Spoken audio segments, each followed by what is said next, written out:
by Kevin Affleck. Watford fell short against Tottenham Hotspur at Wembley this evening, but not as short as you expected or as adrift as the scoreline would suggest. Spurs ran out worthy winners at their adopted home, winning the game with goals from Dele Alli after 16 minutes and Harry Kane after 48, and you won't find anyone who would dispute they deserved all 3 points, as it was a bit routine for them in the end. But the Hornets had their moments, particularly in a 20-minute spell at the end of the first half, and there certainly wasn't an end-of-season feel about most of their play. They kept going right until the end. Should have scored an equalizer and possibly even been in front after producing some of their most vibrant attacking football on the road in months in the first half. At the very least, they should have been celebrating their first away goal since January, but you have to take your chances at this exalted level. You have to make hay when the sun shines, otherwise teams as dangerous as Spurs will make you pay a heavy price. What will annoy head coach Javi Gracia is that Spurs didn't have to work very hard for their goals. They didn't rattle one from 25 yards into the top corner or carve them open with some enterprising interplay. The first came after a mistake from Orestes Karnezes, and then Kane was left alone with far too much space to effectively kill the game 3 minutes after halftime. Watford knew it just wasn't going to be their night long before Richarlison missed from close range in the second half, and then Dele Alli had one ruled out for offside. The team never threw the towel in, though, or let the game get away from them, which would have been easy to do against a Spurs side who can move through the gears when they sense blood. Further plus points came in the shape of Etienne Capoue, who was very combative at the base of the midfield against his former club, breaking up play well and looking to launch attacks from his deep-lying role. Andre Gray was frustrated after failing to convert a good opportunity. Andre Gray and Richarlison will also be feeling better about themselves after their first starts in a while, particularly in the case of Gray, while it was good to see Dele Alli come off the bench and look so sprightly. Christian Cabazal and Craig Cathcart also looked better by the game as they get into the full swing of things after long layoffs.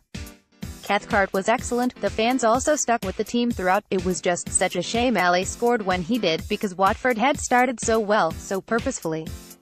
They had lined up with 2 banks of 4 and kept Spurs very much at arm's length. They hadn't come to park the bus, though. They did their fair share of attacking, too. Will Hughes let fly inside a minute. Richarlison slipped over at just the wrong moment after Hughes had played him in with a wonderfully weighted pass, and then Kiko Femenia, in a great position down the right, took the heavy touch when he just needed to cushion a lovely cross-field ball from Jose Halebas. The signs were promising, extremely promising, but then all that enterprising work was undone when Karnezes spilled a harmless cross from Kieran Trippier. Yes, the ball dipped late over the head of Cabazal, but the Greece no one will be disappointed he didn't hang on to it. Christian Eriksen reacted first, teed up Alli, and the rest is history, with the England man coolly slotting past 3 defenders guarding the line. Richarlison played the full 90 at Wembley Stadium. Anyone who expected the Hornets to fold thereafter was spectacularly wrong. They refused to be overawed, refused to roll over, and if anything, they took the game to the home side. Gray poked the chance of the match straight at Hugo Lloris after Capoue had played him in. Abdoulaye Doucouré shot through a crowd of players after some purposeful work down the left from Richarlison and Hughes, and then the Brazilian forced a flying save from the Frenchman after Gray had sent him charging towards goal down the left.